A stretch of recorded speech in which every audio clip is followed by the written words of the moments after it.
Right. Good afternoon, everyone. It's 2 o'clock, and welcome everybody to our meeting. We've seemed to have been from here for a long time. Weather has been a bit of an interruption, among other things. So welcome to our meeting. Could everyone in the chamber please make sure that all mobile phones are switched off, because we are live streaming as well, so please be aware of that.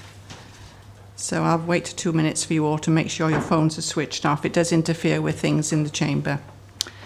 Right, we'll have introductions now first. I'm County Councillor Ruth Edwards, Planning Committee Chair. To my right. County Councillor Peter Clark.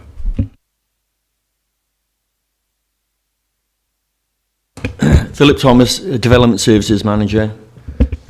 Mark Hand, Head of Planning, Housing and Place Shaping. Richard Williams, Democratic Services. And Craig O'Connor, Development Management Area Manager. Thank you. Apologies for absence, please.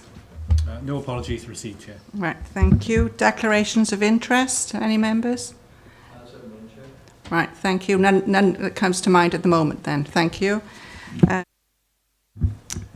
We have, I'll do the accuracy of the minutes of the last meeting in February, but we won't take the things in order as they are on the agenda, because when we've got public speaking, we do alter the sequence of the agenda, and we'll take those applications first if there's public speaking. So to confirm the accuracy of the minutes, this is in February, which seems an awful long time ago. Page 1.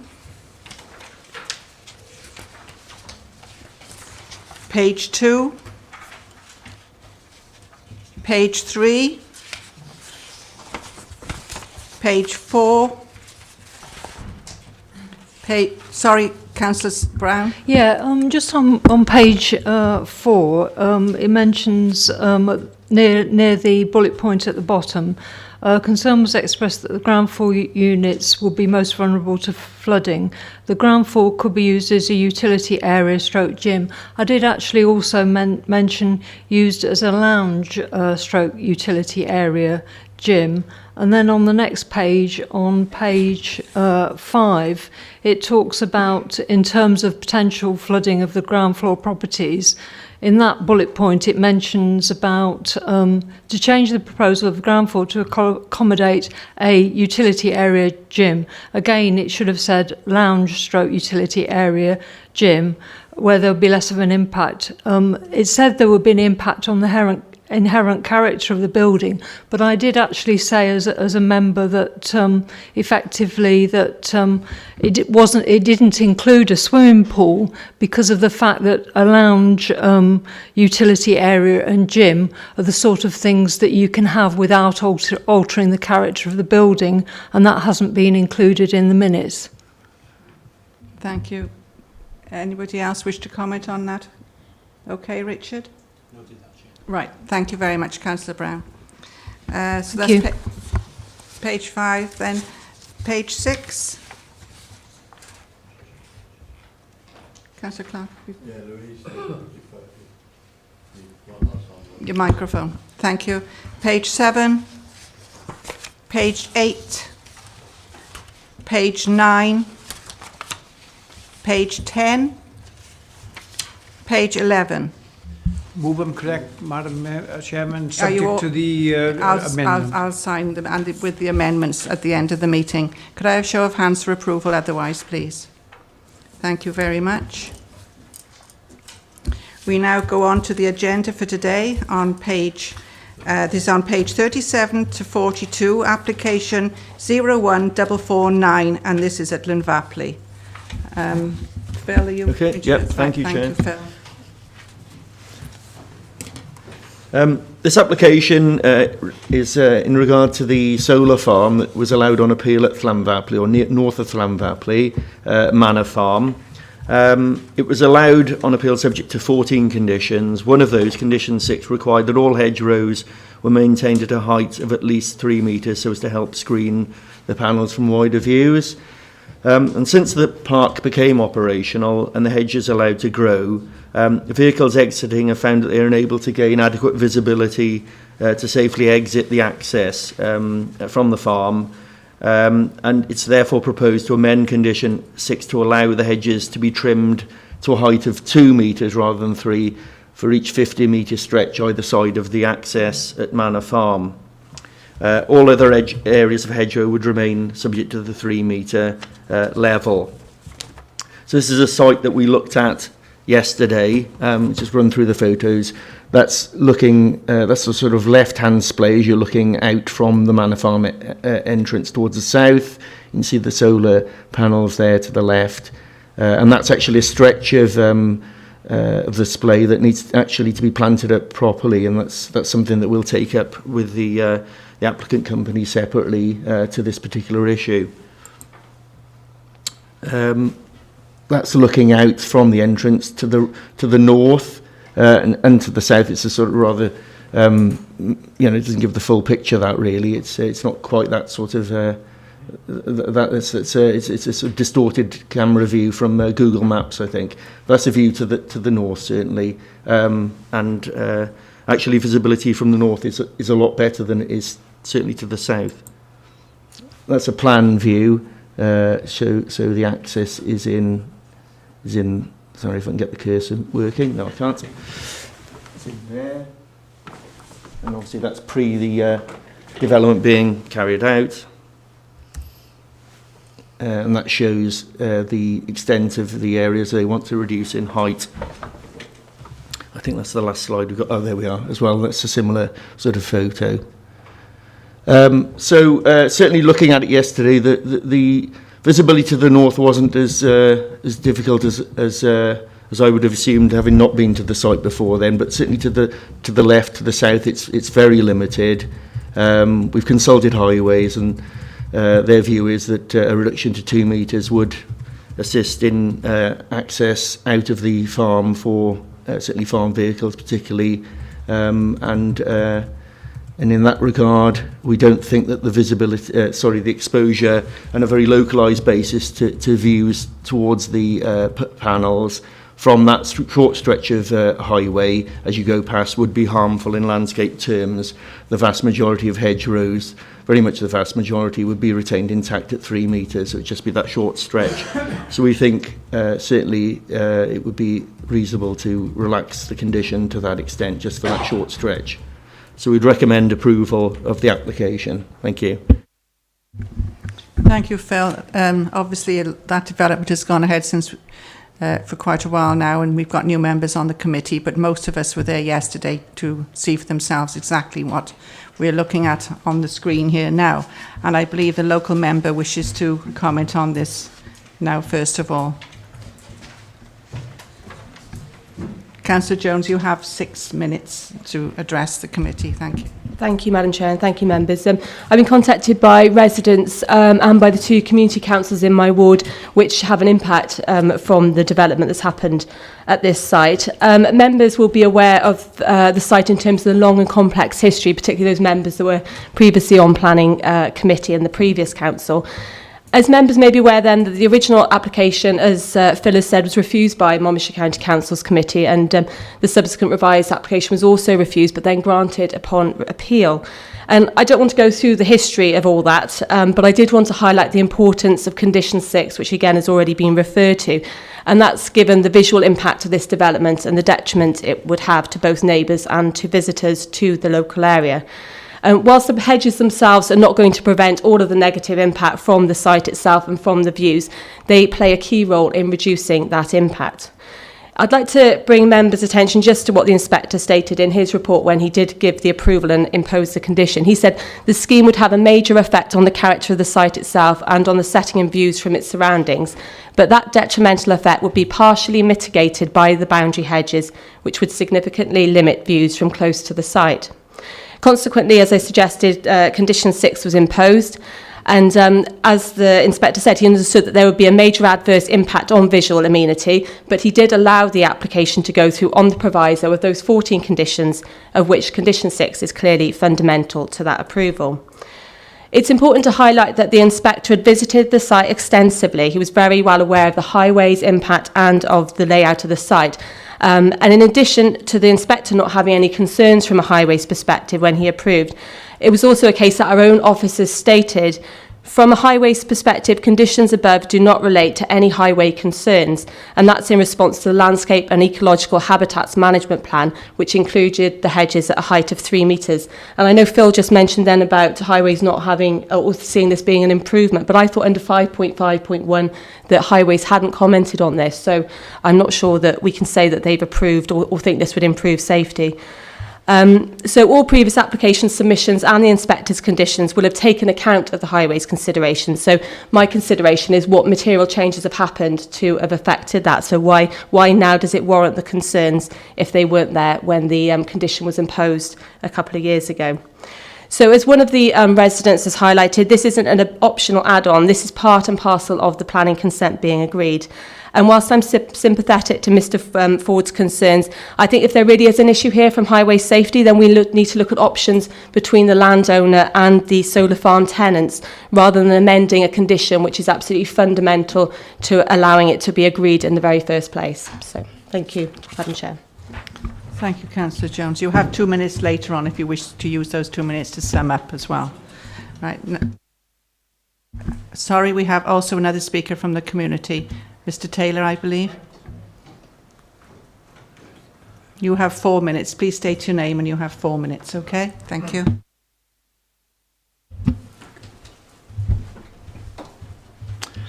Hello, my name is Les Taylor. I'm a local resident. I object to this planning application. I really can't understand why it needs to be made. Visibility at the junction of Firs Road is very good, and cutting back the hedgerows on Firs Road would not make any difference at that point. I live lower down the road, and I'm aware of the traffic flow on the road. There is no safety issue at the junction to Manor Farm, as the splay is very wide indeed, as you have seen. Very little traffic actually uses this road. To provide some evidence on this, I've taken the traffic management statement which was submitted as part of the application to build the solar farm. It said, the low traffic volumes along Firs Road of approximately 5 to 10 two-way movements per hour, this is of construction traffic, will also mean that it is unlikely that vehicle deliveries will meet other vehicles along Firs Road. It's unusual, as a local resident, to meet any traffic at all on Firs Road. There is no safety issue whatsoever, as far as I can see, concerning exit from this junction. I want to make a point about condition 6. Something which hasn't been mentioned. Condition 6 requires the hedgerows to be cut back to 3 metres. The solar farm was in operation in June 2016. On the 2nd of February 2017, a complaint was made to the council that the hedgerows had been cut. After an investigation, this was reported. As part of my investigation, I undertook a site visit and observed that though some hedges were above the 3 metre limit, some hedges were above the 3 metre limit, the majority, especially along the access track, had been cut below 3 metres. I have written to the current leaseholders of the site to advise them of the requirement to maintain the hedges at the existing height of 3 metres, and that we will take further action if they are cut again.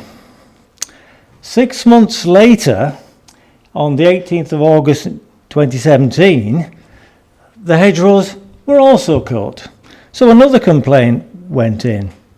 Following that complaint, this is what the enforcement officer said. I can confirm that a breach of conditions notice has been served on the owners of the site in relation to the cutting of the hedges. This will give us, County Council, the ability to prosecute the owners should they again cut the hedges below 3 metres. I think it's fair to say that the applicant does not seem to take condition 6 seriously at all. In the light of this, I do not think it is sensible to allow a modification of Condition 6. Condition 6 was imposed to protect the interest of those people who can see the site. The site is highly visible from many places outside the immediate vicinity of the site. Could you please wind up as soon as possible, please, Mr. Taylor? You've had your Okay. 4 minutes. Thank you. So people I speak to feel very strongly that the assurances they were given about Condition 6 should be adhered to. Thank you very much.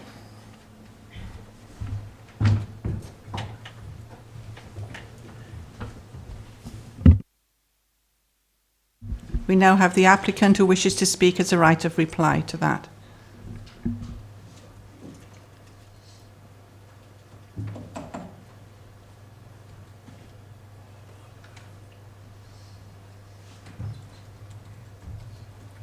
You also have 4 minutes to state your case. Okay, thank you.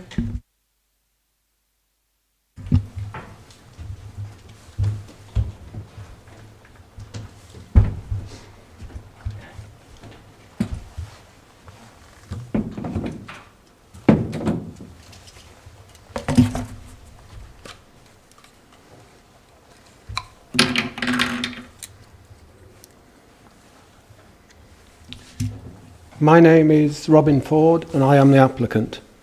As I explained in my recent submission on this application, turning out of Manor Farm entrance, particularly to the south with a tractor and trailer, has become dangerous because of zero visibility over the hedges. The bonnet of a tractor is much further out into the road than that of a car before the driver can see anything approaching. Myself or contractors may only do this perhaps once or twice a week through the year, but this is a risk I would rather reduce by asking you to grant this variation. I was particularly surprised by the opposition of Councillor Sarah Jones on this matter, given her record of road safety campaigning. We are proposing to reduce the height of the hedge by 1 metre, leaving a 2 metre high barrier that neither walker nor car driver can see over.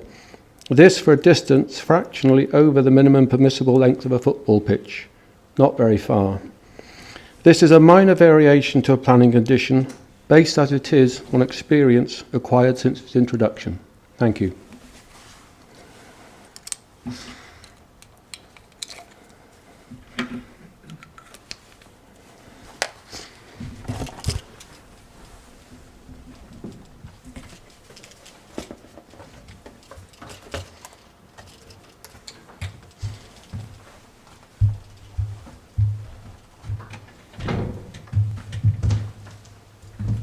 Thank you very much, Mr. Ford. Most members, as I said, were there yesterday viewing the site, so I welcome comments now from that visit. Councillor Murphy, please. Yeah, thank you, Chair. And Phil, can we go back to the aerial photograph a minute, please? Yeah. Looking at that splay there, and particularly standing in it yesterday, it's quite clear that the view to the north is totally unrestricted. I couldn't see that there'd be any problem there, any need to reduce the height of the hedge whatsoever. It is true to say that there is some restriction with regards to the south, but I would have thought that the actual entrance is plenty wide enough for the odd occasion that a tractor and trailer is coming out of there, is to exit it from further to the right, to the north, to give a greater turning circle and therefore create the additional visibility. Because I actually stood on that corner and put myself into the position more or less that a tractor would be, bearing in mind that the driver of the tractor would be considerably higher and would have a better view. I found that there was plenty there. I mean, I could see that there could possibly be some case for modification there, and perhaps that could be discussed with officers. But on the strength of the site visit, I couldn't see that there was any particular problem. Although if you stand back on the site, it is true to say that that it is restricted to the south. Thank you. Councillor Feakin next, please, and Councillor Harris. Thank you, Chair. For me, I don't think it's so much, it doesn't have to be so black and white. I think that we can achieve what we wanted to achieve to satisfy both parties. I think that we could either relocate the existing hedgerow to be nearer to the solar park fence line, or plant a new hedge on the interior, which would give the shielding that we're looking for the neighbourhood. But it would also allow the reduction in height of the hedge alongside the roadway. And to me, that middle ground would satisfy both concerns. And so I would refuse this, unless maybe it could be presented so that it could be done by negotiation. But if that could be negotiated between the parties, then in my mind that would be my recommendation, to ask the parties to take it away and negotiate that position between them. And the hedge height could be, they could plant fast growing poplar or willow at 3 metres height already this year in stock, which would give you an immediate effect. And so therefore you can't cut the hedges now into the autumn anyway because we're in the nesting season, but it would mean you're in season and you're doing it right now, and that would also alleviate all of your traffic concerns. Thank you, Councillor Feakin. Councillor Harris. Thank you, Madam Chair. Yeah, I'm glad we've got that slide up there.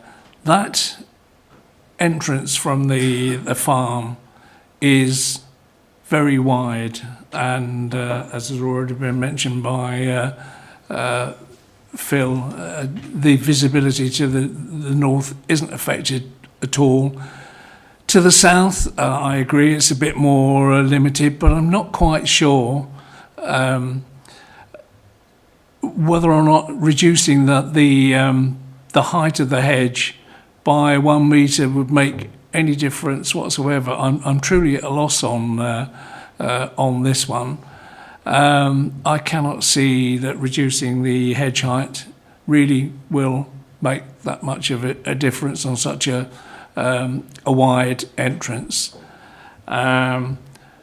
Also, if it is deemed to be a problem, there may be a facility for putting some sort of warning notice in on that bend on the south there, if necessary, saying a danger, concealed entrance, or whatever you like there, a dangerous entrance ahead, just to let anyone that's not aware of, who doesn't live in the area, that they need to be more cautious. Of course, anyone living in the area will know what the problems are. I cannot support this, I'm afraid. I really don't understand why bringing the hedge down by 1 metre will have an effect.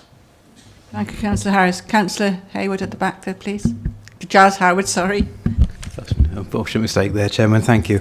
I had a look at some information about heights of vehicles to try and get an understanding of the benefits of dropping the height of the hedge. And okay, I take the point about tractor and maybe standard tractor cab height, maybe up to 2.5 metres. Eye level's going to be a third of a metre below that. So you might have a very immediate benefit of seeing traffic that's close to the junction, but you certainly wouldn't have longer views up the road to be able to spot a speeding car, for example. But the majority of other traffic then, if you're talking about 7.5 tonners, something like that, transits, vans, those cab heights are so much lower, and the eye level is going to be the same level as the hedge at 2 metres. So for me, there's not enough evidence there to outweigh the inspector's view about the benefits of the landscaping that Councillor Jones referred to. And in particular, I looked at the appeal statement, and there are lots of references to the benefit of the hedges offering mitigation for landscape character. So for that reason, I can't support the report. Thank you, Councillor Howard. Anybody else wish to comment? Councillor Brown. Yes, thank you, Chairman.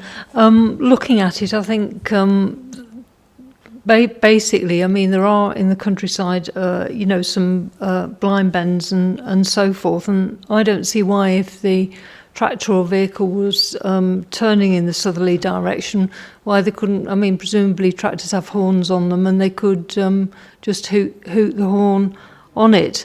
I don't know how long this area is that's proposed to be reduced either side to 2 metres, but even if it was, it would only need to be on a very narrow side on the southerly edge, and I think when the applicant spoke, they mentioned about something about a football pitch or something, which seemed an extraordinary. I don't know whether they said half a football pitch or something, but I mean, it seemed an extraordinary length to me for just coming out of a junction which itself is quite wide. So bearing in mind all of those factors, the application as it's presented at the moment, I believe should be refused, because if anything, if you were to reduce the height slightly, say from 3 metres to 2 metres, you would only need to do it on a very narrow, very small section of the southern exit, and that's what it should have been an application for, if at all. But as it's presented at the moment, either side 3 metres height level, I think it should be refused for that reason, because it's unreasonable. It's asking for things that are unnecessary in terms of a safe exit out of that particular area. So I think it ought to be refused. Thank you. Sorry, could I just clarify? I think the 100 metres that I presume the football pitch length is that the applicant's referring to is 50 metres either side of the entrance. So it's 50 metres to the north and 50 metres to the south. So that's where I think the football pitch reference comes from. Thank you. Yeah, Chairman, I think that's an awful long distance, and unnecessary distance then. Thank you. Thank you, Councillor Brown. I think the issue of this entrance, exit, the screening was there simply because of the solar panels, presumably, to sort of, you know, make them blend in and to mitigate that sort of thing. That's why it was classed as 3 metres. But there are hundreds of entrances and exits on country lanes, in and out of farms, and so on. So, and they certainly wouldn't have had a wide entrance like this out of ordinary fields and so on. So personally, I think the whole reason why it was 3 foot is because of the solar panels, and I think that should be adhered to, because otherwise it just makes a nonsense of them having 3 foot and then having to reduce it. And as I said, there's a very good exit and entrance there for that particular purpose. So anyway, Councillor Dovey. Madam Chairman, I agree with what you said. If you, I think the entrance and exit at the moment is adequate for the amount of traffic and the nature of traffic that goes up and down that road. The vast majority of people are local people. They know it. I mean, they know the entrance is there. If you are concerned about people that maybe don't know that the entrance is there, then perhaps some signage would be the thing to do, just making new motorists aware that there is an entrance and exit that they are approaching, and they should take care.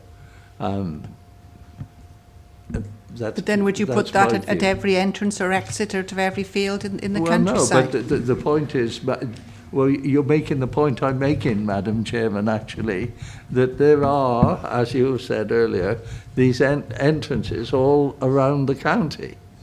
And it works pretty well because most of the people are local people. If this is seen as being particular, then it's been catered for most of the people, but it's the minority that you are worried about. And so the minority would be well catered for if there was signage warning them of the entrance and exit in this location. And if you're not aware of the area, you drive accordingly. Councillor Feakin, I believe you wanted to come back. You're going into another area, I think, there. Thank you, Chair. Just to come back and just clarify my position a little bit, really. I think the mood of the room is very much that they would object to the present officer's recommendation on the basis that it was a planning condition. This is only my opinion.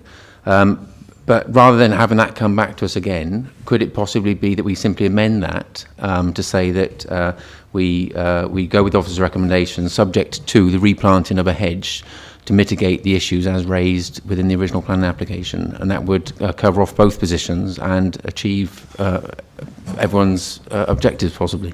So it would be an amendment to the existing recommendation. Mark, you wish to comment? Yeah, Chair. Just to flag up, there's a few points being raised. I just wanted to bring members back to the key point, which isn't whether or not reducing the height of the hedge is necessary, but whether reducing it causes a harm. So some of the comments made are focusing on whether or not it's needed in highway safety terms. Some of your comments have been looking at whether or not there's a visual impact. It's the latter that you need to think about. So forget for a minute about whether or not you think highway safety is dependent on it. If the hedge were to be reduced to 2 metres, is that causing a visual harm? Are the solar panels then visible in a way that they wouldn't otherwise be? And that is what some of you were saying on site. And have hinted at already. So really, that's the focus of it. If you were minded to refuse the application, it would need to be on that basis that you think the lower hedge is no longer screening the solar farm properly. And then you'd need to consider, I'd suggest, the suggestion that Councillor Feekins has made. I think it's from Councillor Feekins, I'm not sure if anyone else mentioned, but is perhaps a solution that the 3 metre high hedge is put further back, so closer to the solar panels, but providing the visibility display. Does that do what you need? In terms of how, if you were minded to go with that latter suggestion, in terms of how we get there, if committee are minded to go against officer recommendation, we'd normally present it back to the next meeting anyway. So we could do it that way. We could ask the applicant if they're willing to do that. If they're not, then members might want to think next time about refusing it outright. If he is willing, then it could be an approval subject to a condition requiring those works to be done. There is a way in which we can approve it now and impose a different condition, but it is slightly messier, especially as it's not really what's applied for. So I think probably I suggest either determine it now as per officer recommendation, or an outright refusal, which will mean it's done, or perhaps better, it'll be deferred till next time. We can speak to the applicant about this alternative, and you can consider that if the applicant's willing to do that next time. Councillor Murphy, then Councillor Feekin. I think Mark has come up with a sensible suggestion, Chair, and I would be quite happy to propose that, because I think it gives the applicant the opportunity of achieving what he wants, along with the suggestion that Councillor Feekins has made. Councillor Murphy. Councillor Feekin? Just to second that then, Chair. Thank you. Right, so it's been proposed and seconded then really that we don't refuse it outright. We will negotiate now with the applicant and bring it back at the next meeting. Is that okay with you, Mark? Yeah, that works in terms of the procedure. My understanding, just to check before there's a vote, you were talking primarily about the access looking south, that display there, is that right? Yeah. You thought north was okay as it was? Yes. Just on the south side. Is that all agreed? Yeah. Right. And you all agreed with the suggestion now that we negotiate and bring it back to the next committee? Could I have a show of hands for that, please? Right, that's carried. Okay.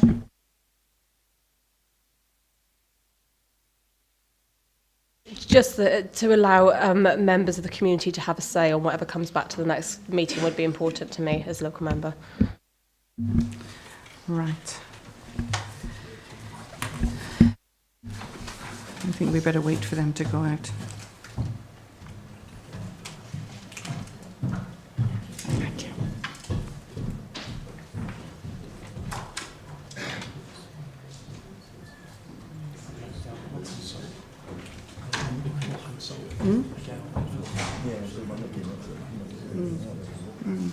Same community.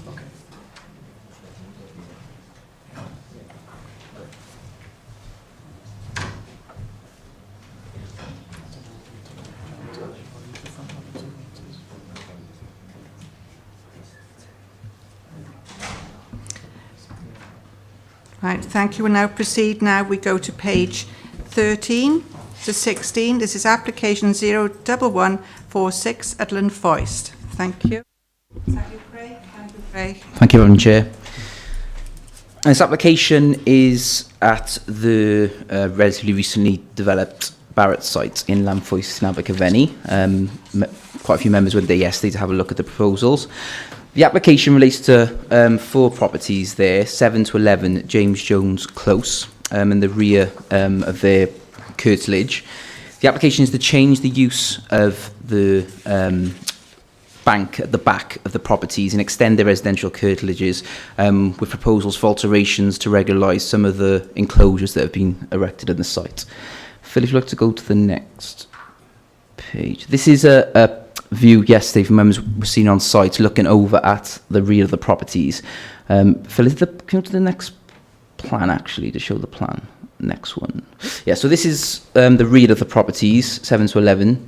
The red line is the new land ownership and what this application relates to change the land to that area. So if you can see the lines there of the different boundaries, there's railings and also a post and rail fence. The application seeks to regularise what you've seen there yesterday on site, which is the movement of the post and rail, the railings in the blue for that property on the end there. For number 10 then to erect a fence and to put some planting, and we're also proposing some condition for additional landscaping outside of that.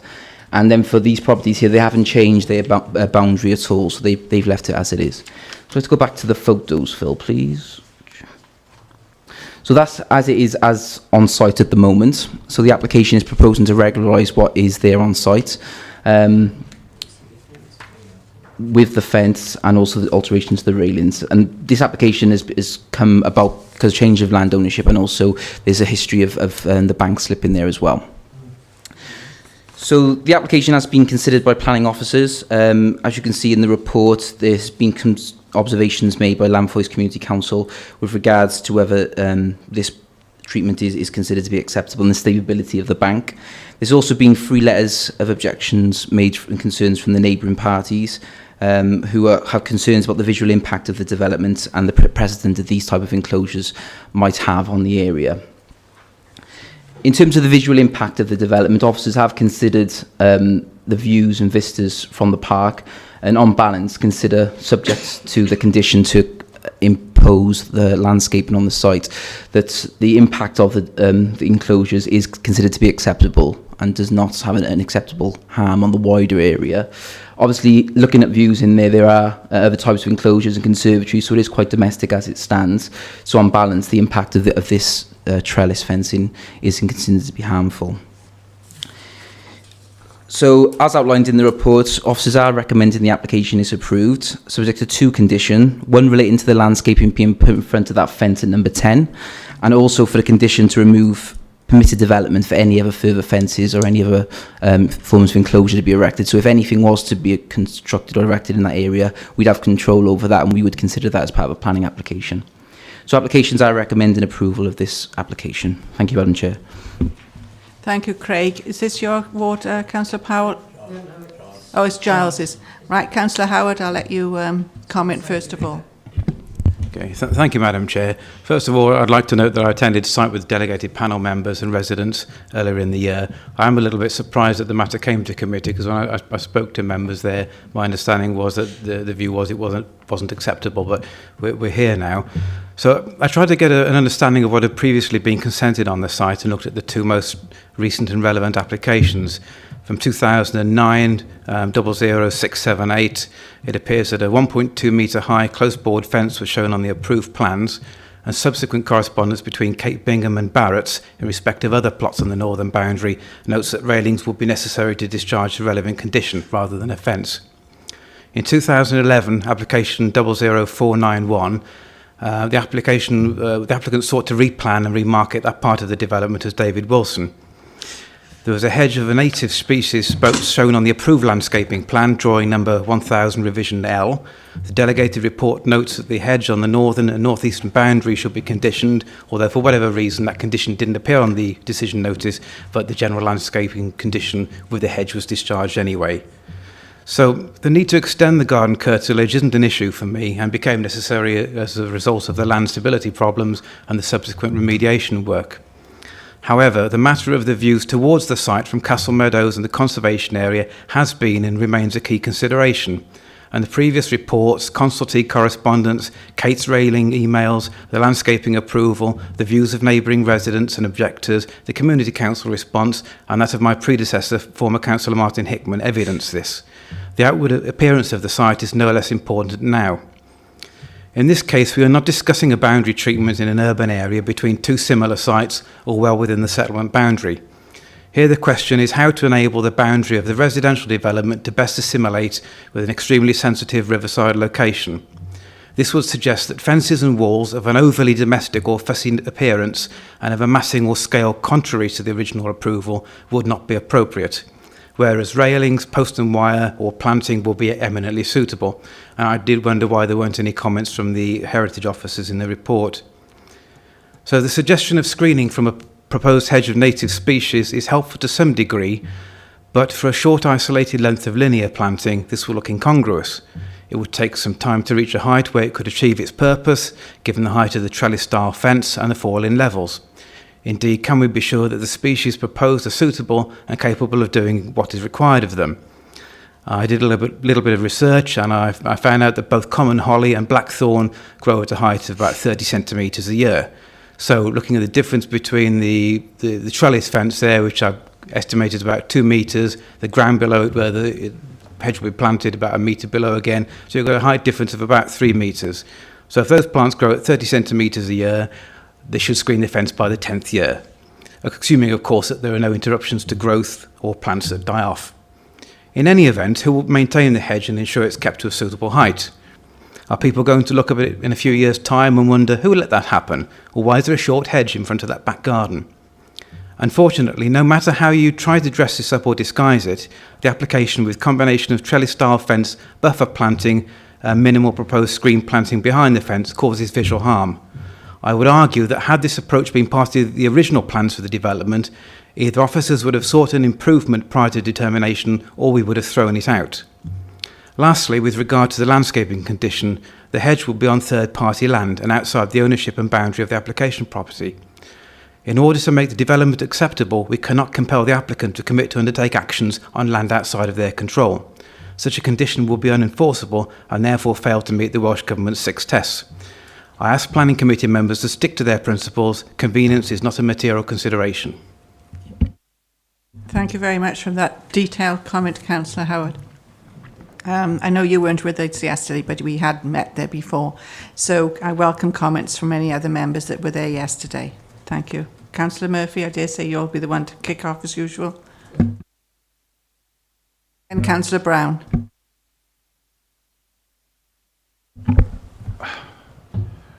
I actually thought it looked okay.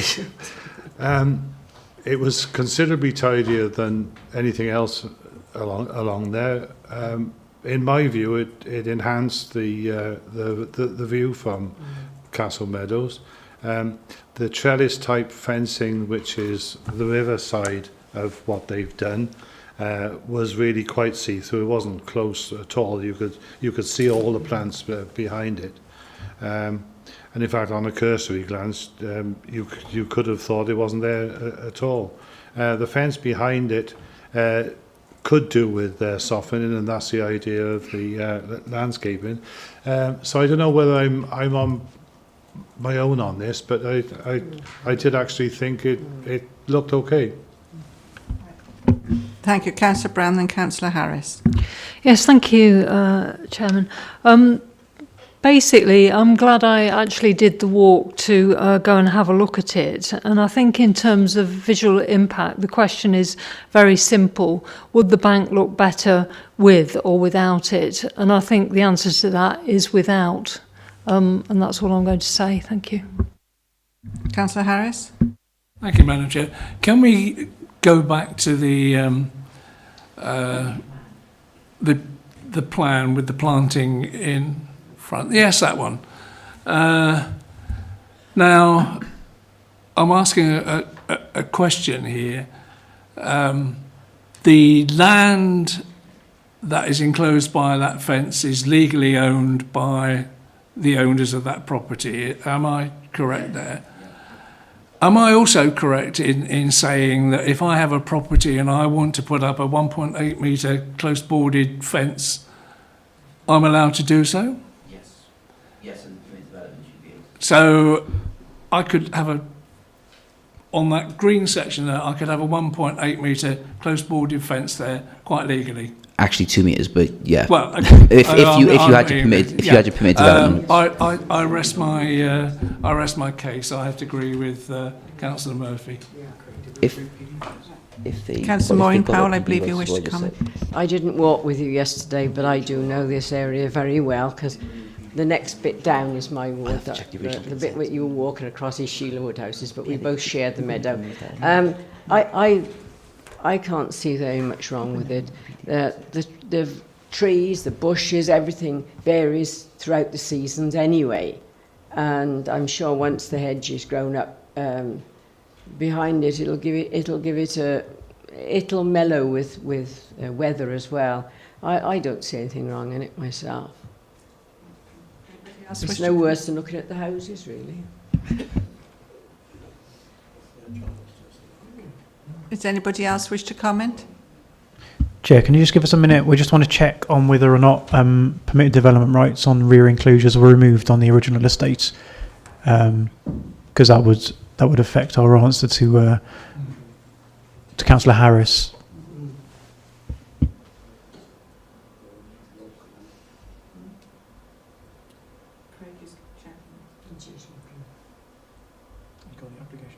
I feel under pressure now.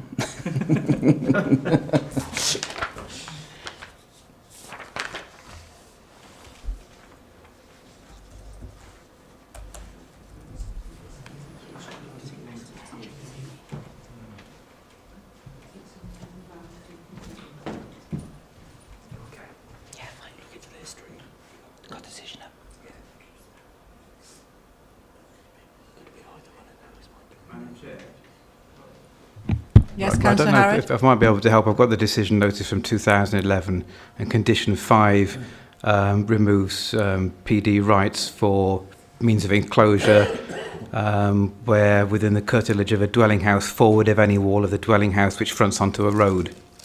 So this wouldn't. Thank you. Yeah, so just to clarify, Councillor Howard, perhaps you could just give me a sanity check, but I think the answer to that is no then. In this particular location, we haven't removed PD rights for fences, is that right? I think that's my understanding of it, Madam Chair, but I suspect, looking at the tone of the report in previous reports and the fact that such a condition is now recommended, that should have been part of the original report, but it wasn't. But I would like an answer as to my question about the planting buffer. That is third-party land. The applicant has no control over it. So how can you enforce a condition to plant a hedge there? It's the council's land. I mean, I do wonder if Certificate B was filled in on application and a notice was served to the council or whoever is maintaining it, because I'd like to know that there'd be some agreement to allow it to grow. But essentially, you can't condition land outside the applicant's control to take action. So that shouldn't be before us. We need to find another way. If committee are going to permit this, we need to find another way of allowing that screening to happen. Thank you, Councillor Howard. Councillor Feakin. Just for sanity, my sanity a little bit, can the officers just confirm, is this application for the extending of domestic curtilage into the open countryside? Yes. Yeah, it would be technically. Which is not the green hatched area, but the area from the really thin black line to the green line. So the applicant or the occupier of the properties own up to the red line, but their curtilage finished where the thin black line or the railings are. So yeah, if we really scrutinise the LDP, I imagine that the line would have been drawn along. Actually, I'm having second thoughts on that, because probably the boundary of the site on the planning application would have been the red line, which would be the extent of what Barrett's owned, then passed on to residents. So that is probably the settlement boundary. But you know what the LDP map's like. I mean, if you really zoomed in on it, that black line on the LDP is probably about 5 metres wide. There's not a policy issue in our opinion on that basis. The one issue that is raised that we do need to work through is the point that Councillor Howard's made about the enforceability of the landscaping. I think the land is ours, but Certificate B wasn't signed as far as I'm aware. So we could either give that some more thought if members think it's okay as it is without further landscaping, or we come back to it. We might have to have a further look into that.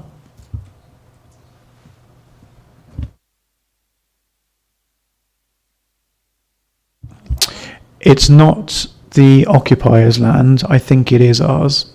I was going to try and get in touch with a colleague who was involved when the bank collapsed. I think we're on dangerous grounds if we're allowing residents to put things on someone else's property.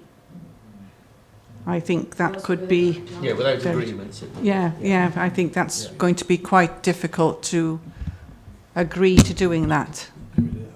Okay, Chair. The options then I would suggest are it could defer it so we can get to the bottom of who owns the land and see if there is agreement from them. If members think what's been done is okay without the landscaping, then you could just approve it without the hatched bit being done as well. Or if you think that landscaping in the hatched area is the only thing that makes this acceptable, then I guess you'd be saying you refuse the application. Obviously behind that trellis fence is some landscaping. So you've got the first fence, then some landscaping, which would, with time, help to screen the first fence. But then that landscaping's been fenced in itself, hence the green hatch bit. So I guess the other option is that you say that the trellis fence needs to be removed. So you have the first fence, then the landscaping, then nothing beyond. Councillor Powell, you can obviously visually see this more often than most of us. No, what I was going with is not particularly this one, but back here a couple of years ago in a slightly different area in Abergavenny, a lady asked me, there was a piece of land which belonged to the council at the end of her row of houses, which was always sort of growing too long and a mess, and she said, could she in some way or other rent that and look after it and make, flowers and make it look tidy? And I can't remember who I spoke to in the council, and they said, well, as long as, she can do that and look after it and keep it tidy, we don't mind. So wouldn't this be in something in a similar area? If they plant it, make it look tidy, it'd be the same thing, wouldn't it? That's all. Councillor Brown? Yeah, I think the point is that I've always been told that if there's an enforcement notice in relation to conditions, then the council, it will be difficult for, if it's council land, which I suspect it is, then it would be difficult for the council to enforce on itself.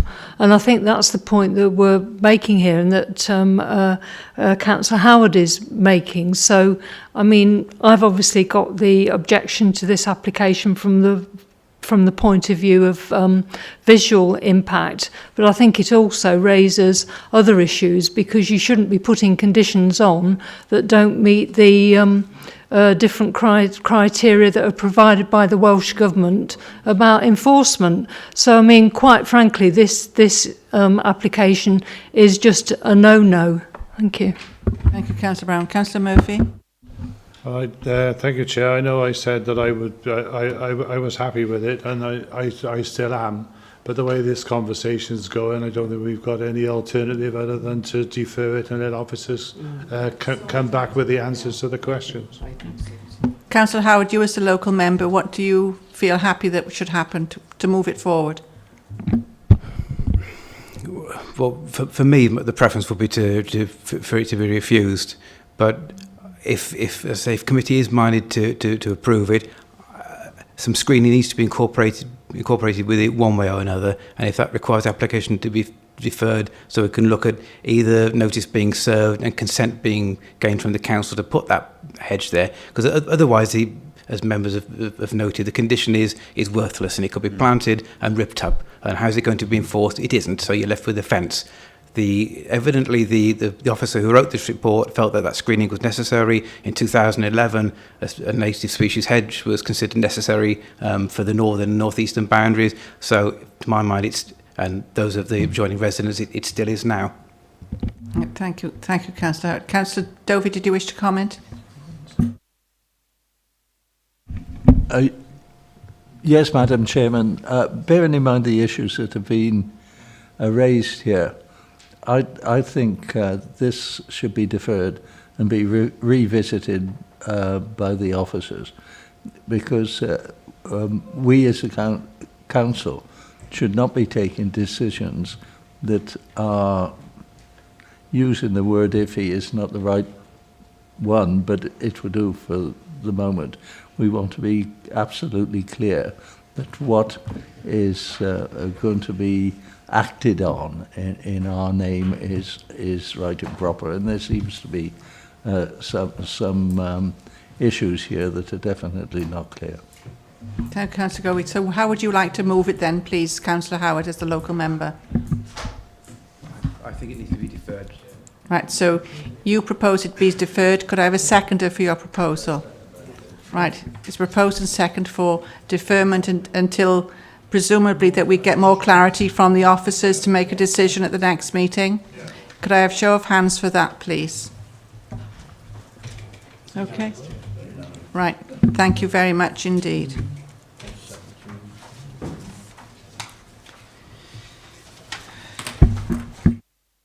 We now go to page 27 to 36, and this is 01405, and this is at Tally Code, Red House Farm, the replacement of the... Sorry. No, it's the Rocket one first. Oh, the Rocket one first. Oh, sorry, I'd already ticked that. That's my mistake, I'm sorry. Page 17, this is 00829. Thank you. Thank you, Madam Chair. This application is returning back to Planning Committee. It was presented to Planning Committee back in December, I believe, of 2017. It was an application for a dwelling, two-storey detached attached dwelling to this property in Crossways in Rocket. The application was approved by Planning Committee, and it was approved subject to a Section 106 agreement for affordable housing contribution for £9,982 for affordable housing in the local area. Since the approval, the applicant has come back to outline that with this financial contribution, the proposed development would actually not be viable and it wouldn't be able to be conducted. So they have provided information and evidence and costings which are outlined within your report to show the development wouldn't be viable, and with that payment, which has now been scrutinised by our affordable housing officer, and has looked at the development costs, and on balance they agree with the applicant. Therefore, the application is being presented to Planning Committee to approve us not seeking the Section 106 contribution and to approve the application subject to the conditions in the previous report without any affordable housing because it's not considered to be viable. Thank you very much. Thank you, Craig, for that explanation. A local member, is that Councillor Evans or no? Oh, right, I'll take as you're adjacent to that one. Could you please comment first, Councillor Evans? Thank you, Madam Chair. I will go along with the officers with the reasons that the applicant has given, because we passed it at that December meeting. Or we asked for 106 money. We've got it in front of us. It's not feasible, so I would still go with the agreeing the application.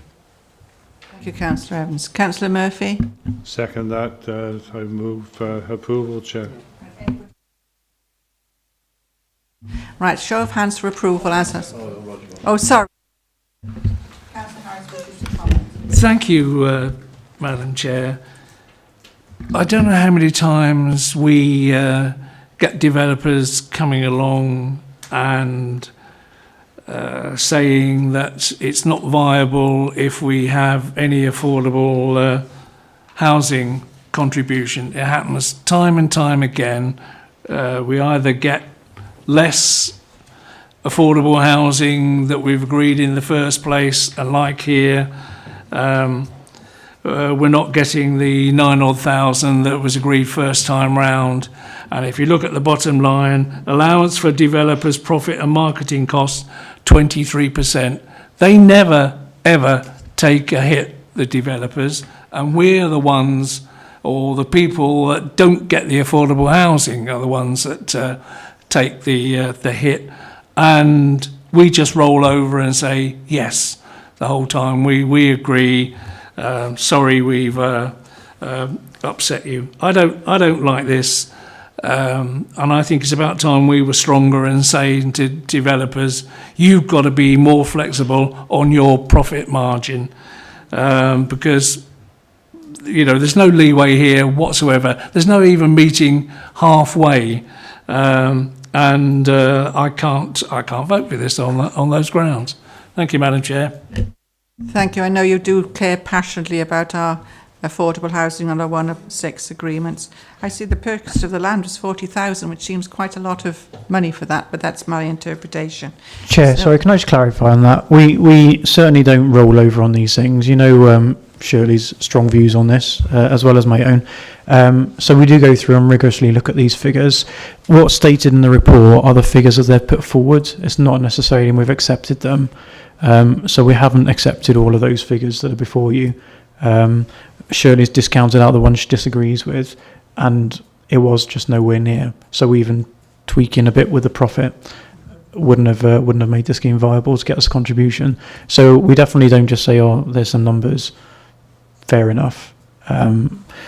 You'll know my views on this and Shirley's views on this well enough to know that we're not doing that. We expect it to be scrutinised quite strongly in the department. Thank you for that, Mark. So, Councillor Dovey. Thank you, Madam Chairman. I do agree completely with my colleagues' views over the fact that it is a repeated sort of practice nowadays. The bids come in and we know what the deal's going to be, and you get to a point where it's tipping point, and then the developer comes back and says, we can't do it, sorry, and leaves us as a council. And I'm not criticising the question in the officers at all about this. I'm sure they are doing the best within the rules that is set for them.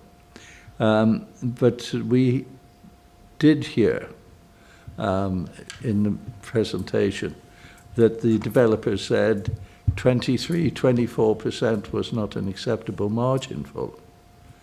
Now, I know we're not selling packets of crisps and whatnot here, where you sell in masses of things for low margins. But 24%, if you look at that on the cost of a property, it's a significant amount of money.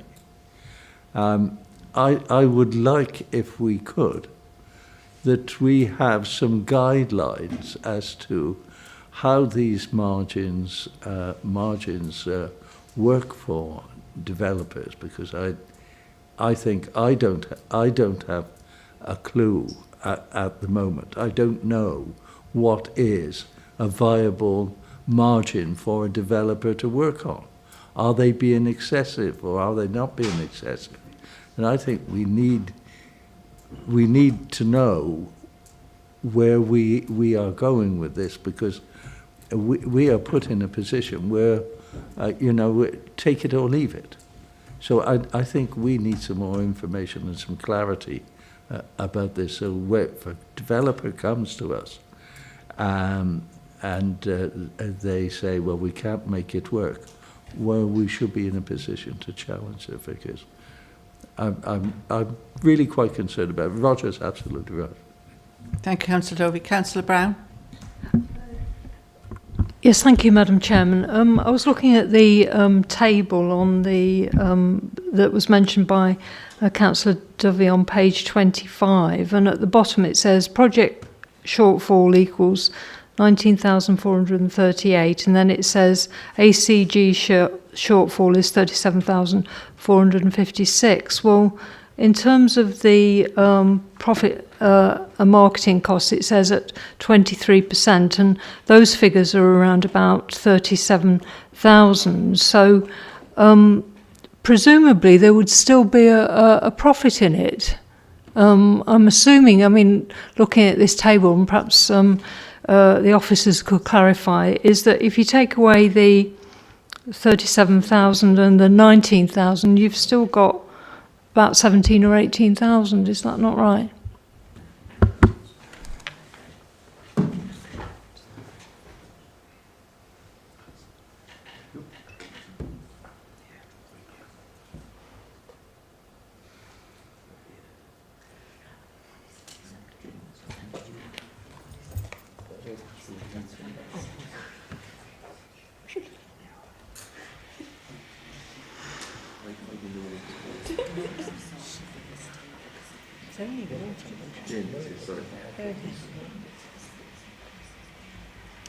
Thank you.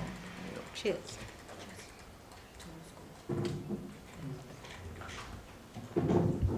Sorry, Chair, I'm just trying to follow the figures that have been said. We haven't had them in advance, so I'm trying to do this on the hoof. You'll have to clarify, I'm afraid, Councillor Brown, which figures you're talking about. In terms of... Sorry, there's some figures at the bottom that says project, they're in bold capitals at the bottom. It says project shortfall, and then it says ACG shortfall, and then it says in brackets no affordable housing contribution.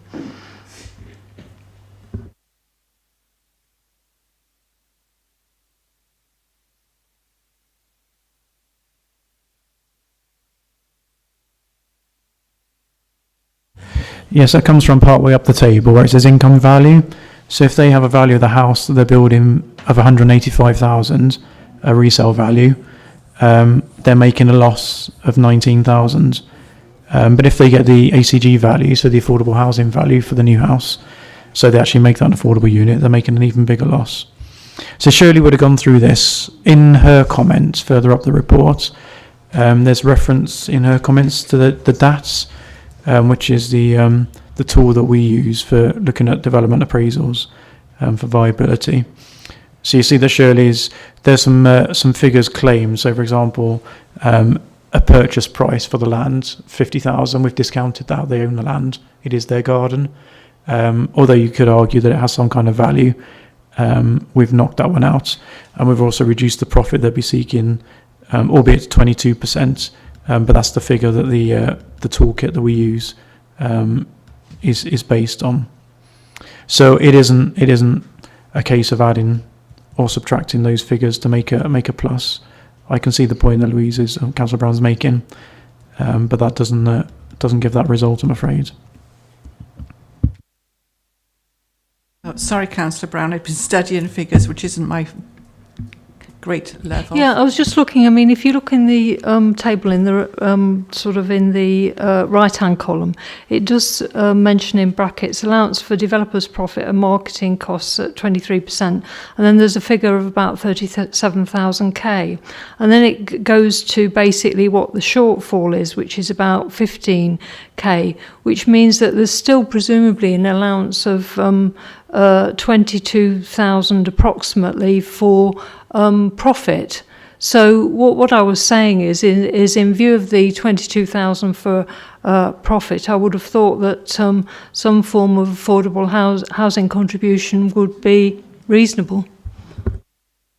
Chair, the road called shortfall is actually the devaluation of the current house, which is a semi, but will become a mid-terrace. So they're saying the value of that property would go from 205,000 down to 190, which is the shortfall of 15K.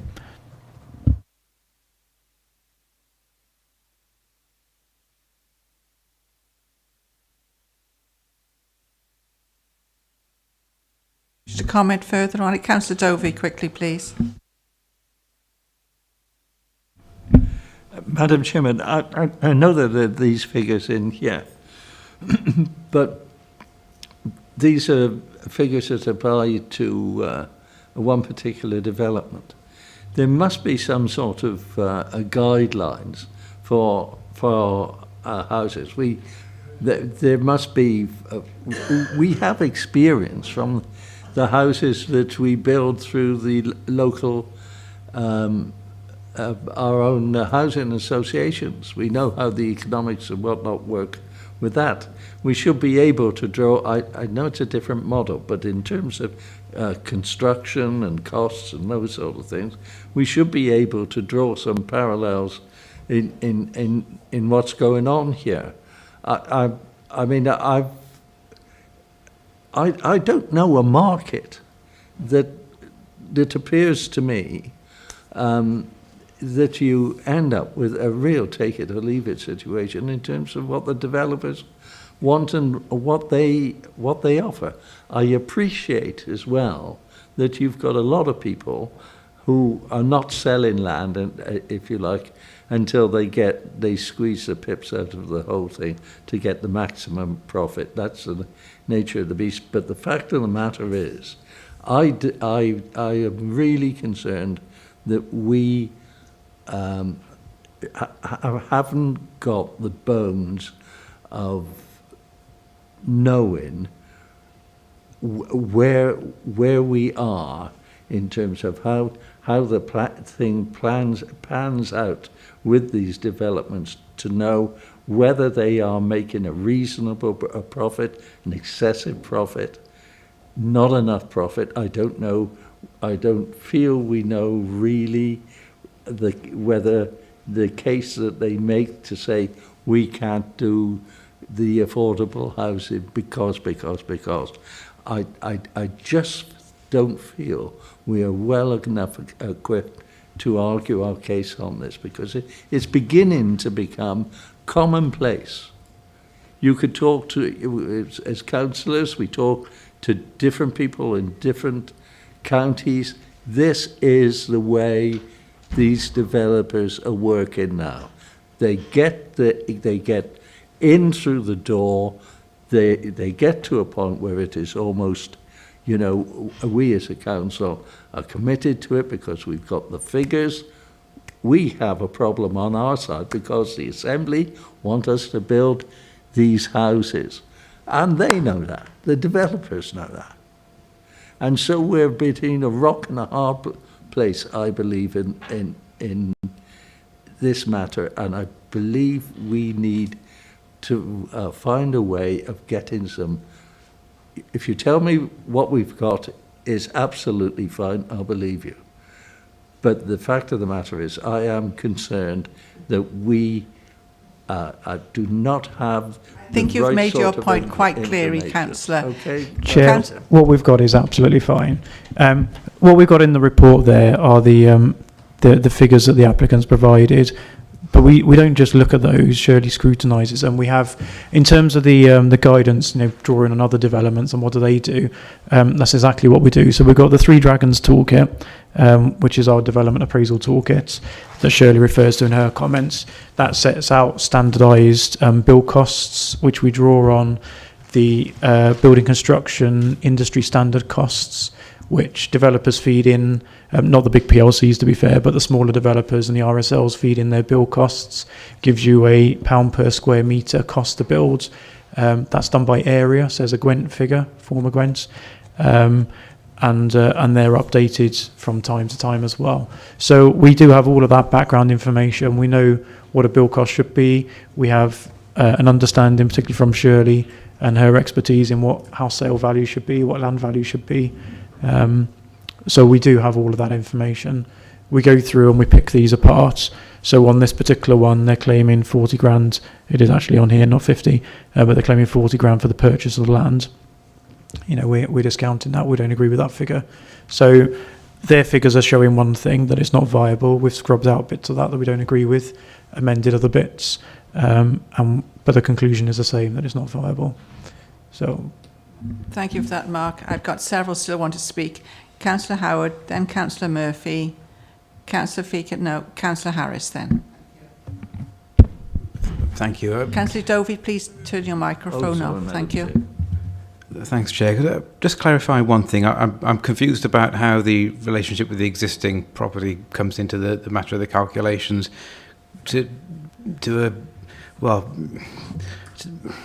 It looks almost as if, and I hope I'll be corrected, that the fact that the existing house, how can I put it, needs refurbishment, and that its value will be less as a mid-terrace, as opposed to semi-detached, that somehow that this must be taken into account it's almost like a theoretical loss, isn't it? I mean, why should the fact that the house isn't in a brilliant condition now, and the fact it won't be worth as much as a mid-terrace, make any difference to whether or not the current project is viable? It doesn't seem to can't make sense to me, and I wonder if I've got my head twisted around the wrong way.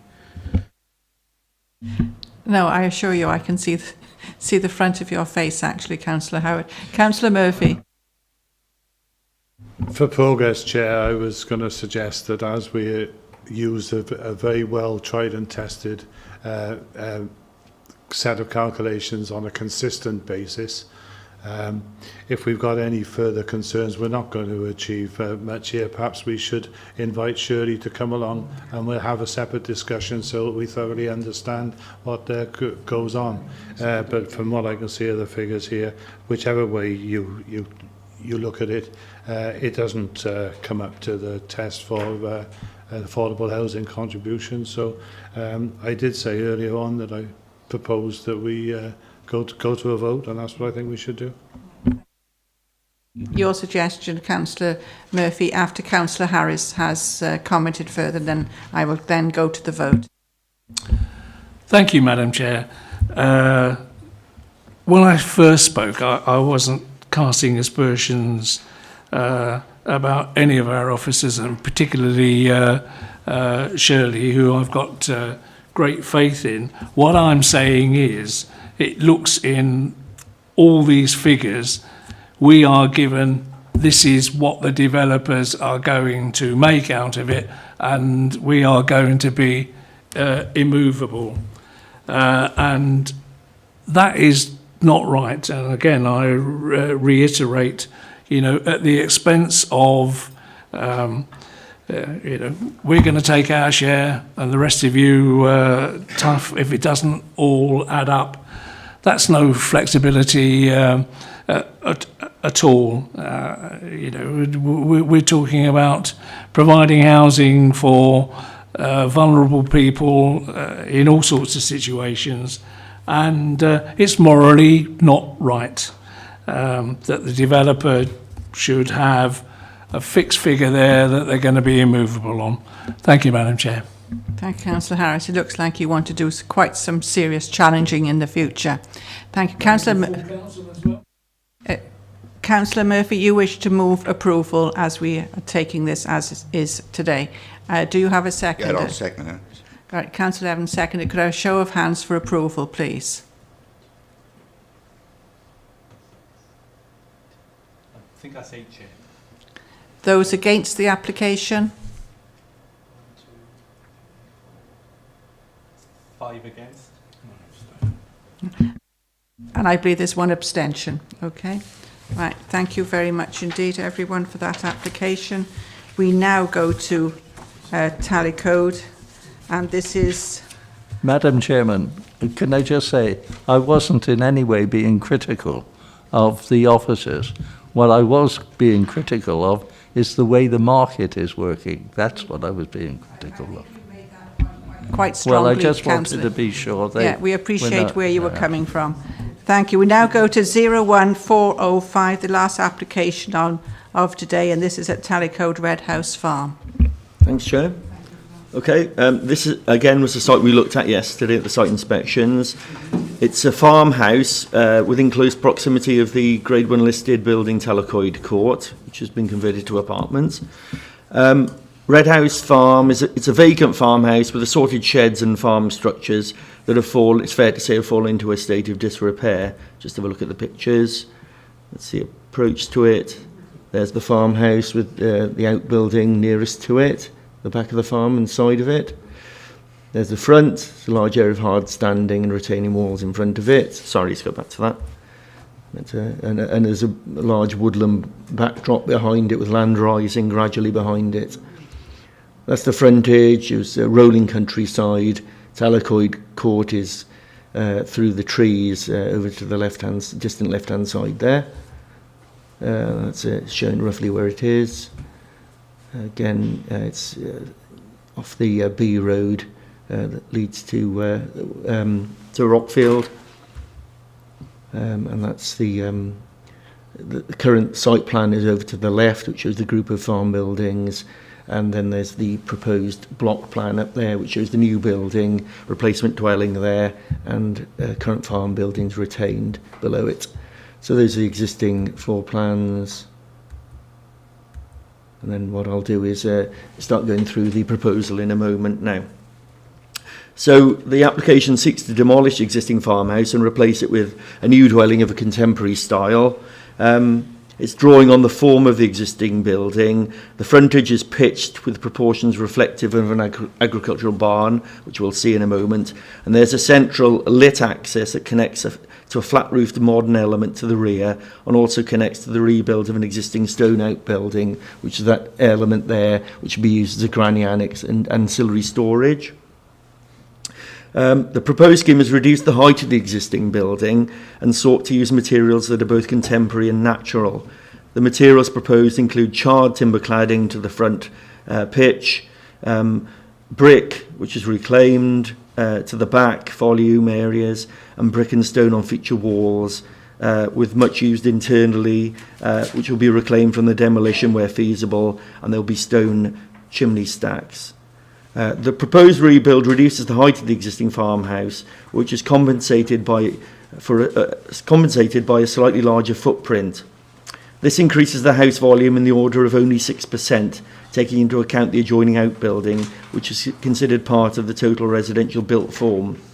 So we're talking about 6% increase, which would be policy compliant, which allows up to 30% and sometimes up to 50% where that would not be visually prominent. There's a landscape strategy that's been presented that aims to return the residential element of the development to a natural and softer landscape, and it's proposed to remove the farmyard hard standing where necessary, with grading and planting proposed in its place. And the immediate curtilage will undergo extensive greening and soft landscaping, which will include ornamental shrubs and wildflower planting. So let's just run quickly through the plans. That's the ground floor plan. That's first floor. That's the roof plan. You can see there's a sort of light slot on the pitch. Those are the side elevations. So the top elevation is the main elevation, the front elevation that you'll see from a hard standing or former hard standing at the front, and that's the rear elevation with a lot of faceted brickwork at the rear and timber underneath. That's a wider sort of setting view, and then we've got some visuals which perhaps give it a bit more life in terms of colour and texture and give a 3D dimension to the application proposals. So you can see the idea is to soften the landscape, return it to wildflower meadow, remove the hard standing, and give it a really high quality contextual design as a replacement dwelling there. And that's it in the landscape as well. So you can see the farm buildings are to be retained and reused for farm purposes. So that's the proposal in a nutshell. I shall leave it on that particular visual. In terms of principle, we have looked at the original dwelling, and I think members will have found the visit useful yesterday to go and have a look inside. From a distance, it looks like a traditional farmhouse that it would be desirable to retain in accordance with LDP policy. But having looked closely at it, it has undergone a lot of modifications over many years and is not in a great, well, not so much recently, but it certainly had... Not in at least 50 years has that been altered. So but certainly since it was originally built, it's been through some modifications. And had more modern windows, etc. And internally, it wasn't in a great state of disrepair. So officers are satisfied that its replacement is appropriate. And the design solution in this context is, we feel, outstanding and could lead to a, well, appreciate that's a subjective issue, but certainly as officers we feel it's of a very high quality design and should be an asset to this particular area. So we would recommend approval for the proposal, and certainly if it is approved, it's certainly one that we would seek to look at in one of our design visits, if members agree with the officer's recommendation. So we'd recommend approval. Thank you. Thank you, Phil. As you were all there yesterday, and also it is in my ward, but I do take issue with them saying about the modern alterations, especially the windows, they were aluminium windows that are generally used in farm buildings like dairies and so on. So certainly not any double glazing, and I know it's been like that for well over 50 years. So I do think that to say that it's been modernised or changed a great deal, because you could tell by the front of it that it's the original facade and the original brick was all there. There's been no great change to it. But I will leave it for you and I will sum up later. So those of you who wish to comment now, please take comments. Councillor Feakin. Thank you, Chair. Phil, is it possible to go back to the picture of the cottage near the beginning of the slides?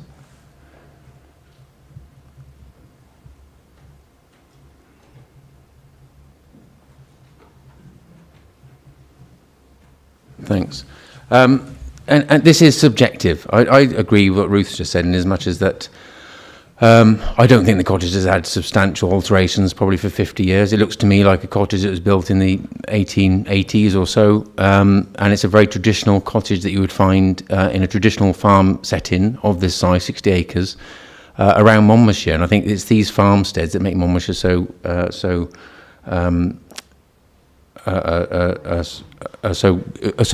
good for us.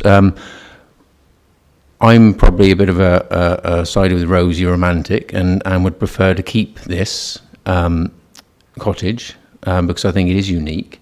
But I think also that the landscape teams and the heritage teams' comments should be given a bit more weight than what they have been in the report.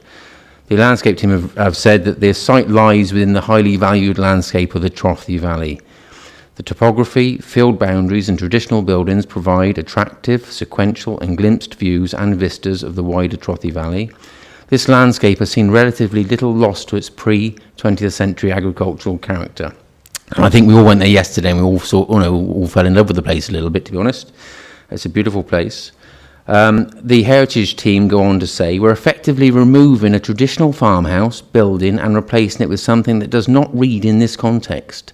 We should be able to read the building as it was. The heritage officer goes on to say, perversely, this approach to the development meets the policy requirements. So the heritage officer is saying that this proposed development is perverse. The heritage officer is making it very clear that the removal of this traditional farmhouse cottage shouldn't go ahead, and that the proposed building does not fall in the context of the landscape. So the landscape team and the heritage team have made it very clear that their views are that this is not a suitable development, albeit that it would be applicable within the context of the LDP.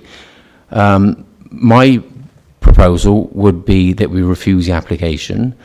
I'd prefer this to come forward. I think that the infusion of capital into the countryside is fantastic. I think the idea that people want to move into the countryside and re-farm the small of 60-acre farms is fantastic again, but not at the loss of these small farmsteads, because once that's gone, it's gone. I've said at the beginning that I'm a sided Rosie romantic. That's a view that might be held by my children or their children or by other children or grandchildren of the members in this room. Once it's gone forever. We can't get it back. So I would say that if this proposal was to come back forward to us again, that it would come back that the proposed development, if it wants to come forward in that regard, should come forward on a slightly different location, away, somewhere near the farmstead, obviously, but slightly away. And we retain the existing farmhouse and the farm cottage as set before us. For future generations to see, and that future generations can make their own subjective views on, because it is subjective. So And we could do that by removing the residential use of the existing dwelling. So we're not increasing the number of dwellings on site should that happen. Or we could put an agricultural tie on the new dwelling, as you would do with a farm worker's cottage or with an additional cottage on a development. So I think we could achieve the same again without demolishing our heritage landscape or without detriment to our landscape, as highlighted by the landscape and heritage team. So my recommendation is to refuse this. Thank you, Councillor Feakin. Councillor Webb, then Councillor Harris. Thank you, Chairman. I'm carrying on from what Councillor Feakins has said. Have we actually had any response from CADU? I didn't pick up the late correspondence. Could you... It's in the late correspondence. Yeah, okay. Could you just basically refer to that, please? Just quickly what they've said, please. Yeah, one moment. I'll just open it up now. They have no objection is a short version. Bear with me. They say... The proposed developments located within the essential setting of the Grade 2 Registered Historic Park and Garden at Talaquoid Court, PGW brackets GT52. The proposed new dwelling is in the same location and of a similar footprint to the existing farmhouse with a slightly lower roof line. It remains the dominant building in the complex of farm buildings. Development is located approximately 300 metres north of the boundary of the registered area. It replaces an existing building with one of similar size and scale, and in our view will not have an adverse impact on the setting of the registered park and garden at Talaquoid Court. Can I just mention something else, Madam Chairman? Also the agricultural tie, would that be relevant to a new building or not, please?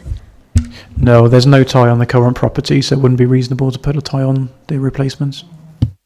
But they have been put on in the past. On additional dwellings, yes. And on ones that are already there. Where it involves an additional dwelling. Yeah. Yeah, if there were an additional dwelling proposed, then we could put a tie either on the new dwelling or on this, or theoretically on both. But we're looking at a net nil gain in terms of number of dwellings. There's no tie on this property, so we'd say it's unreasonable to put a tie on the replacements. Councillor Murphy. I seem to be out of step again this afternoon, Chair. I like to retain existing properties where I think there's something to retain, and there were some nice features in there. There was an oven in the wall and various other bits and pieces, but it didn't strike me that it was that special that it warranted being retained. And I think sometimes we have to be brave and we have to look at more modern designs. And this one does fit into the landscape as far as I can see. It is in a sympathetic form. It does have at least a nod, or a bit more than a nod, towards agricultural looking buildings. So on balance, I think it's worth doing. So. As I say, I do like to retain existing properties where I can see that there's a benefit in it, but I think this one has gone past. Thank you. Councillor Maureen Powell, then I'll have Councillor Brown. Then Councillor Howard. I agree with Councillor Murphy. I lived in a house like that when I was first married and farming, and I would have loved somebody to come and push it down and put something a little bit better there, because I can tell you, when you went inside that, I thought, oh yes, I can remember scrubbing these flagstone floors. No, it's not special. There's loads of houses about like that, farmhouses. You can look all over the place in that same, square white thing. It's nothing out of the ordinary. I think that we've got to move on. If everybody had stayed in the past, if it was something that had got a real character to it, it would be different. But I think I go with Councillor Murphy. I think that is the whole point. It is the character of farmhouses in Monmouthshire. Councillor Brown, please. Yes, thank you, Madam Chairman. I'm going back to the comments from the Heritage team, which talk about the fact that we're effectively removing a traditional farmhouse building and replacing it with something that does not read in this context. We should be able to read the building as it was. I think I've no objection to actually having a replacement building, but if you look at the next picture on, the one before it then, which shows that particular design. My concern is really to do with that design, and in my opinion, it isn't a high quality design, and it doesn't fit very well within the context. I mean, I think in terms of visual amenity, I think it's an ugly design actually. So I think it's more a question of the fact that the heritage people suggest that there could be something that's more in keeping with that, but I don't think that's it. Thank you. Thank Councillor Brown. Mark? I should come back on a couple of points. In terms of the landscape officer or heritage officer's comments, yeah, obviously it says what it says, but our role as planning officers is to weigh up all these different consultees' comments and come to a balanced conclusion. So as planning officers, we're recommending, the case officer's recommending, and I'd certainly agree that there isn't any kind of landscape or visual impact harm. In my view, I like the design of this, the context of it and the setting of it. I think it can work. But the other part I think that's relevant is we're talking about this traditional building and whether or not it should be retained, but from which public vantage point can people view it and say, oh, that's part of our landscape character? It's not publicly prominent. Certainly from any close proximity. There are public rights of way nearby, but it's distant views. So if it were a really prominent along a country road view that was really part of the character of Monmouthshire, then I think our recommendation would probably be different. But in this location and this context, I don't think many people in Monmouthshire even know it exists, or will probably go across it tomorrow.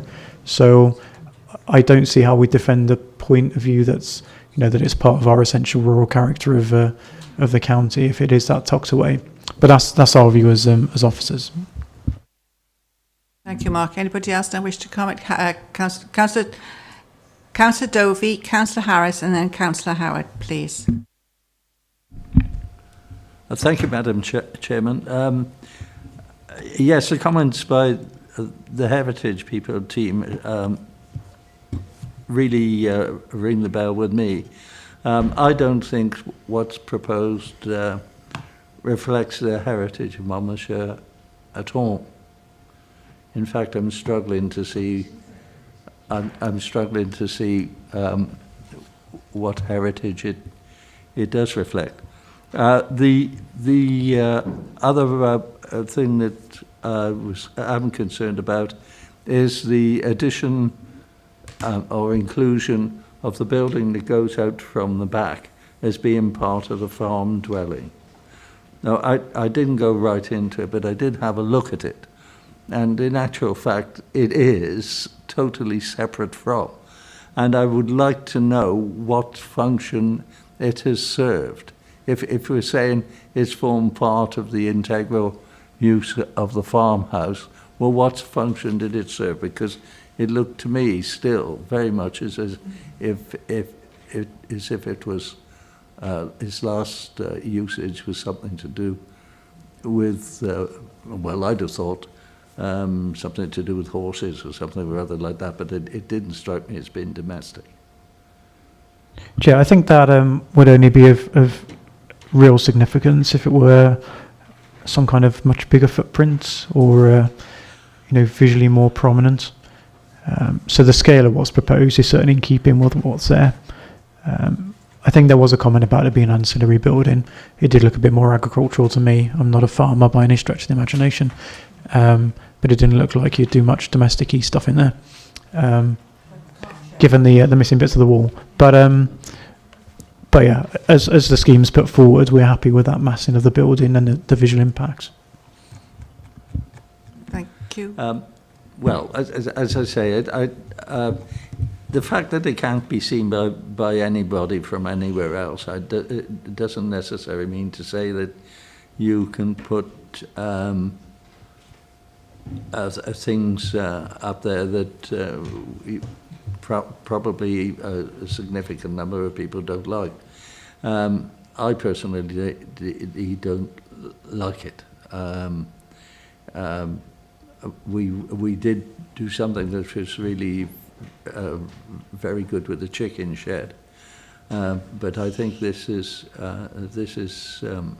significantly different in terms of any ticks at all. In places, it strikes me as pre-war industrial. Well, maybe. No, I don't like it at all. Thank I know you, Councillor that's Dovey. emotional, but Councillor Harris, I don't please. think it's right. Yes, Councillor Harris. Thank you, Madam Chair. Can we go back to the original picture of the house?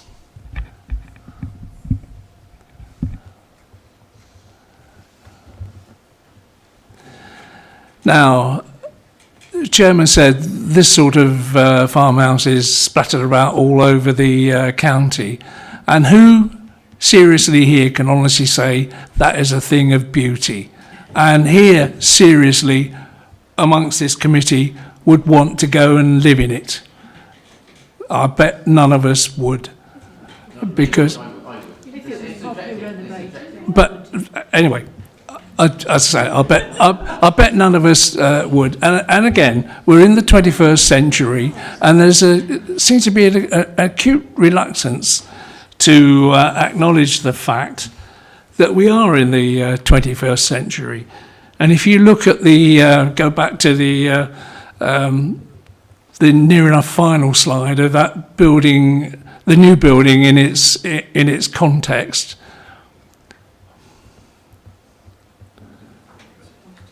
Like that, I can't see how anyone would be deeply upset with that. I really can't. And I'm looking on page 34 on 523. This is an exciting, high-quality, sustainably designed proposal that retains the relationship and presence of the main dwelling while respecting the existing physical and contextual connection with the existing agricultural buildings on site. This development is an improvement in terms of landscape impact, overall design and environmental credentials that the existing development and complies with relevant planning policy in this case. I think it says it all, and if nobody's moved approval, I'm doing so now. Thank you, Madam Chair. Thank you, Councillor Harris. Councillor Howard. Thanks, Madam Chair. I think my first instinct on looking at the plans and the photographs were the usual up in arms, sort of old modern rubbish, urban designers, not appreciating rural setting. But then I took some time to look through the documents that have been uploaded online, the design access statement and all the graphics, the thought process behind the design. And it changed my view, really. And I think there's a danger sometimes we can be too precious about buildings in the countryside or large buildings that could be of note. And when I suspect with something like this, with it being so contemporary, the true test is going to be in 20 or 30 years' time, because you can get a lot of bespoke houses that frankly end up being pulled down by a JCB because they just haven't stood the test of time. Maybe this will apply to this one, maybe it won't. But if we don't adopt a more exciting view of things, somebody in 100 years' time might look back and think, well, what happened was the only Persimmon and Redrow that were allowed to build houses in the 21st century. Sometimes we need something a little bit different, a little bit exciting. Otherwise, we're not leaving any heritage for people in 50, 100, 150 years' time, are we? So I'm for this one. Whilst I don't like every element of it, I'm not keen on I'm going to call it charcoal wood finish. It's not charcoal, it's more like a charcoal type finish. I'm not particularly keen on that, but it's nowhere near so bad that it could be refused. And I think sometimes we need to let the reins loose a little bit and see if we can get some buildings of interest for the future. Thank you, Councillor Cowes-Finke. I think the phrase du jour could be, you can have your cake and eat it. You could have both. And if we haven't got the freedom within this development to do that, we could do it, we need to review that within the LDP. So I don't dislike the proposed development. But like Giles said, that in 50 years' time, that could be something that our future generations are looking at thinking, good God, what have they done? Why did they knock down that existing farmhouse? Once it's gone, it's gone. If we look back in time and we look at all the Victorian burgages and go back in time before that and look at all the medieval structures that were knocked down at that moment in time because they were unfashionable, we'd love to have some of those still around us today. And they've gone forever. So my thinking would be that it would be fantastic if we could have that great modernist new design, but still retain the old farmhouse, just remove the development, just remove the dwelling use from it within a Section 106 agreement. Chair, Sorry. would we not just then have a slowly decaying shell in the countryside? Actually, Mark, not so very far from there, another place called Red House, that is exactly what did happen. The old house was still standing and they put a new house quite close to the old one. And that is what happened there. So it does happen in the countryside. And after all, this is a replacement farmhouse. There is still sizable land, is still supposed to be a farm. This is why I would suggest that there was an agriculture tie on it, because otherwise we've lost the character of it being a farmhouse completely. I'm not against the design or the development of a new house. I think it's quite challenging, really, to have something like that in the countryside. But I think that, as Matt was saying, once it's gone, and you've lost that connection and the visualness of what was there in the park, because a lot of the buildings are red brick around there, and they're going to say, well, we built a new county hall, didn't we, in Cumbraen? What's happened to that? It's gone. Things don't seem to last that long, but that old house would still be there, even if it's made safe and as suggested that it can't be occupied. But then we do have places that need repair and quite a lot of money spent on them. They do come back to life. And so I think it's very sad if we allow this particular house, and there's plenty of houses around Monmouthshire that look like that, farmhouses, to be, got rid of. I think that would be a travesty. Thank you, Mark. Sorry, Matthew. just on a technical point, couldn't it, if we were to remove the dwelling use from it within a Section 106 agreement, we could still use it, we could still make it an annex to the house, or there's other permitted uses which it could be used for in order to retain its value, to keep it as a building. It could be a studio or something like that, but it would retain that value of the setting and then move the farmhouse away from it, because incongruous is the way the landscape officer or heritage officer describes the new building in context of the other buildings. And when you look at the picture there in front of us, we're looking at the old barns behind that new building. They don't form a cohesive unit. Councillor Harris. An idea, Madam Chair. Why don't we offer or the owners offer the existing farmhouse, I know it'll get rid of the bricks, offer it to some fagans and see what they think. I expect they've already got plenty. I'm not saying it's rare, I'm saying it's part of the character of Monmouthshire. Yes, Councillor Davis. I'd just like to second Councillor's approval of the application. Councillor Murphy. I was just going to offer the view that if it was, the existing property was retained, you couldn't then build a new one because it would be a new build in the countryside. Anyway, it's been proposed that we vote on acceptance, so I'm quite happy to accept that. Right. So, Councillor Fee, to move it? Or you're going to move it, Councillor? You've moved it already. You've moved... Councillor... And you've seconded it. Show of hands for approval, please. That's 9 in favour. Those against? 4 against, Chair. Thank you very much. We now have the end of our applications for the day, but we do have some appeals to comment on.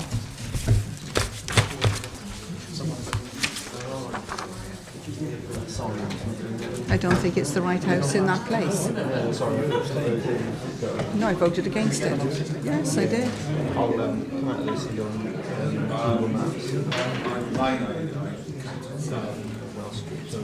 It wouldn't necessarily be a new house, it would be a replacement to a dwelling.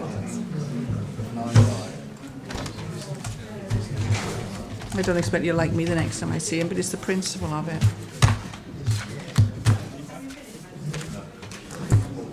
Technically, if it was a new house and a replacement, it wouldn't be a new build, would it? It wouldn't technically be a new build because it's still a replacement dwelling. Yeah, but what would that building be used for? Well, it would be ancillary to the farm. As an annex? Yeah, well, no, as just an outbuilding or whatever, but it couldn't be inhabited. So it wouldn't technically be a new build. Yeah, I think that for the new build, new build, all of that. Yeah, can we have the appeals? Yes, come on and Mark. Appeals, who's doing the appeals? So we find the house not on there.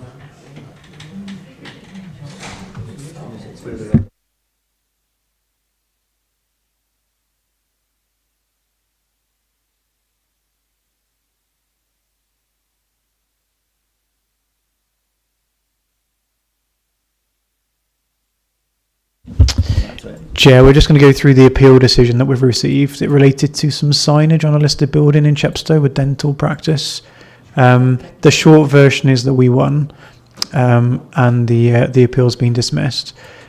It's to do with the size and the impact of the signage on the listed building, and we were going to attempt to show it to you. We're just having a guided tour of Chepstow, courtesy of Google Earth. There we are. It's that sign on the side elevation of the building. So the inspector's comments are fairly short and sweet, but clarify what the issues are in terms of what's there.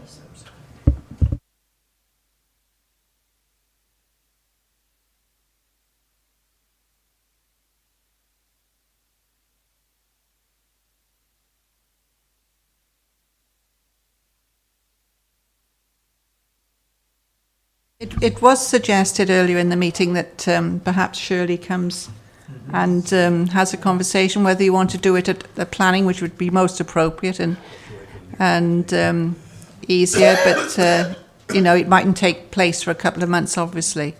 There is some restructuring going on and they're trying to get to grips with the new system, I believe. So I doubt if that will happen for a couple of months, but I think that would be a good suggestion. Yeah, Chair, we can certainly action that. Okay. Otherwise, everything has gone according to plan. Thank you all Madam very Chair, much. if we're going to have Shirley here, can we have her here before the planning meeting and not afterwards? Yes, it would most probably be before, because some do tend to drift off. And yes. And, you know, if she could come in at 1:30 or something like that, as long as everybody's on time. Okay? Yes, they do. Thank you. Thank you all very much. I do declare the meeting closed. Right.